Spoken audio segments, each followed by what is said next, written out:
Price God. இன்றைய தியானம் mark 11:27 முதல் 33 வரை. அவர்கள் மறுபடியும் எருசலேமுக்கு வந்தார்கள். அவர் தேவாலயத்திலே உலாவிக் கொண்டிருக்கையில் பிரதான ஆசாரியரும் வேதபாரகரும் மூப்பரும் அவரிடத்தில் வந்து, நீர் எந்த அதிகாரத்தினால் இவைகளை செய்கிறீர்? இவைகளை செய்கிறதற்கு அதிகாரத்தை உமக்கு கொடுத்தவர் யார் என்று கேட்டார்கள். இயேசு பிரதி உத்தரமாக, நானும் உங்களிடத்தில் ஒரு காரியத்தை கேட்கிறேன், நீங்கள் எனக்கு உத்தரவு சொல்லுங்கள், அப்பொழுது நானும் இன்ன அதிகாரத்தினாலே இவைகளை செய்கிறேன் என்று உங்களுக்கு சொல்லுவேன்.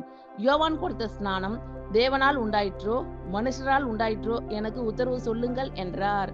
அதற்கு அவர்கள், தேவனால் உண்டாயிற்று என்று சொல்வோமானால் பின்னை ஏன் அவரை விசுவாசிக்கவில்லை என்று கேட்பார். மனுஷரால் உண்டாயிற்று என்று சொல்வோமானால் ஜனங்களுக்கு பயப்பட வேண்டியதா இருக்கும். எல்லாரும் யோவானை மெய்யாக தீர்க்கதரிசி என்று எண்ணுகிறார்களே என்று தங்களுக்குள்ளே ஆலோசனை பண்ணி இயேசுவுக்கு பிரதி உத்தரமாக, எங்களுக்கு தெரியாது என்றார்கள். அப்பொழுது இயேசு, நானும் இன்ன அதிகாரத்தினாலே இவைகளை செய்கிறேன் என்று உங்களுக்கு சொல்லேன் என்றார். ஆமென். Thank you Lord.